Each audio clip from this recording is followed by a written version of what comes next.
रायगड महाराष्ट्रासह देश विदेशातील ताज्या बातम्या पाहण्यासाठी मॅक्स इंडिया लाईव्ह चॅनलला सबस्क्राईब करा आणि बेल आयकॉन दाबायला विसरू नका। तर काय सांगाल आज बाळासाहेबांची जयंती आहे, कशा पद्धतीने अभिवादन कराल? आज जो आपला प्रवास जो इथपर्यंत यशस्वीतेच्या टप्प्यावर आहे, बाळासाहेबांचं योगदान काय काय सांगाल? बाळासाहेबांच्या स्मृतिदिनाच्या सगळ्यांना मनापासून शुभेच्छा। खरं तर मराठी माणसाचा अभिमानाचा दिवस आजचा निश्चित आहे आणि मग आज स्मृतिदिनी आपण विचारलेल्या प्रश्नाला उत्तर देत असताना बाळासाहेबांमुळे खरं तर मराठी माणसाला न्याय मिळाला असं निश्चित सांगेल। याच्या पुढे तो कायमस्वरूपी तसाच राहील असा आशावाद निश्चित आहे। परंतु आमच्यासारखा सर्वसामान्य माणूस एक सर्वसामान्य घराण्यातून इथवरचा प्रवास करतो। खरं तर त्यांच्या आशीर्वादाने मी पहिल्यांदा आमदार झालो, दुसऱ्यांदा आमदार झालो आणि त्यांची पुण्यही खरं आहे की माणसाचं काम करण्याची संधी त्यांच्या आशीर्वादामुळे आम्हाला आमदार म्हणून मिळाली। ही सेवा कायमस्वरूपी आमची अविरत चालू राहणार। आज यांच्या जयंतीदिनी निश्चित आज शब्द दाखवून देतो। रायगडमध्ये ज्या पद्धतीनं आपले जे महायुतीचे घटक पक्ष आहेत, भाजप आहे, शिवसेना आहे, यापैकी 6 आमदार जे आहेत ते भरतशेठ गोगावलेंना पालकमंत्री करण्याच्या भूमिकेमध्ये आहेत आणि आग्रही देखील आहेत। मात्र या ठिकाणी जो वादंग निर्माण झाला आहे, काय सांगाल? भरतशेठना संधी मिळू शकते? निश्चित मिळू शकते, कारण भरतशेठ सिनियर आहेत, चौथ्यांदा आमदार आहेत आणि ज्यांना मंत्री आज पालकमंत्रीपद बहाल केलं होतं आणि त्याला स्थगिती आली। खरं तर आश्चर्य निश्चित आहे की एकच नाव भरतशेठचं मुख्यमंत्र्यांच्या यादीमध्ये होतं। आम्ही 6 आमदारांनी नागपूर अधिवेशनामध्ये मुख्यमंत्री उपमुख्यमंत्र्यांची भेट घेऊन आमची रायगडवासियांची व्यथा आम्ही त्यांच्यासमोर मांडली आणि खरं आहे की मागच्या 2.5 वर्षाच्या अगोदरती ह्याच पालकमंत्र्यांना आम्ही पदत्याग करायला लावला होता। त्याच्यामुळे त्यांनी मागणंच उचित नाही आहे आणि प्रोटोकॉल सिनियरिटी ह्या सगळ्या आमच्या बाजूनी असताना आणि त्यांनी मागणं किंवा त्यांना मिळणं हे उचित नाही आहे। मग आम्ही त्याला निषेध व्यक्त केला किंबहुना आम्ही भरतशेठच्या बाजूने 100% आहोत की त्यांना पालकमंत्री म्हणून बघत असताना सर्वसामान्य रायगडचा माणूस हा भरतशेठच्या रूपाने आम्ही निश्चित बघतो।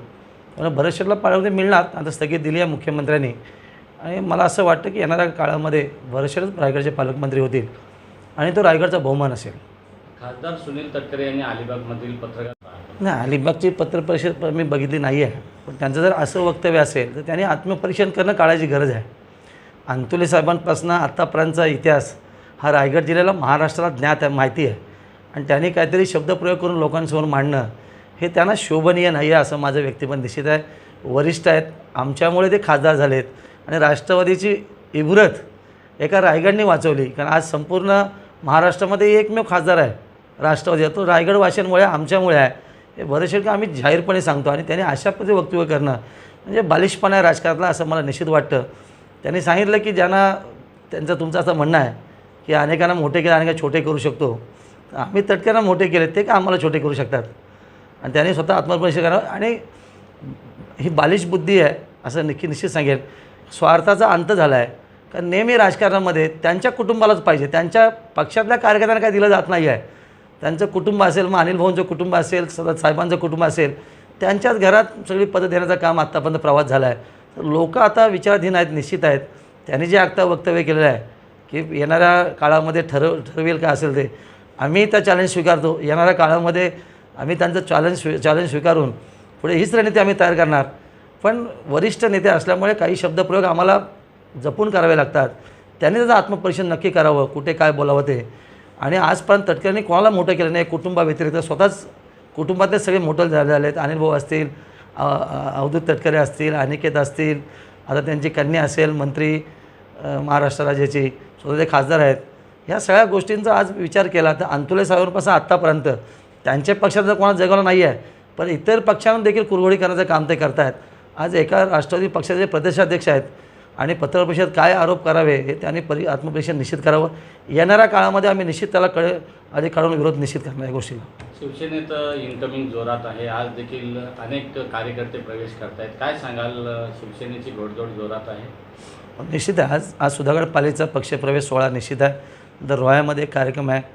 पण आज जिल्ह्यामध्ये भरतशेठ मंत्री झाल्यानंतर एक आनंद उत्सव लोकांमध्ये आलेला आहे, एक पॉझिटिव्ह पण आलेला आहे आणि त्या अनुषंगाने अनेक पक्षातील लोक राष्ट्रवादी असतील किंवा उभाटा शिवसेना असेल, अन्य नाराज मंडळी आमच्या पक्षामध्ये प्रवेश करायचा निश्चित आनंद आहे आणि येणाऱ्या काळामध्ये शिंदे साहेबांच्या नेतृत्वाखाली पक्षाची जडणघडण होत असताना वाटचाल आणि महाराष्ट्र राज्याचे माजी मुख्यमंत्री आमचे पक्षाचे नेते आहेत शिंदेसाहेब आणि आता उपमुख्यमंत्री आहेत. त्याच्यामुळे आम्ही आशावादी आहोत की पक्षप्रयत्न असताना लोकांची आशा निश्चितपणे त्या न्याय द्यायचा प्रयत्न येणाऱ्या काळामध्ये करणार हा शब्द आज या ठिकाणी निश्चित. असं म्हटलं जाते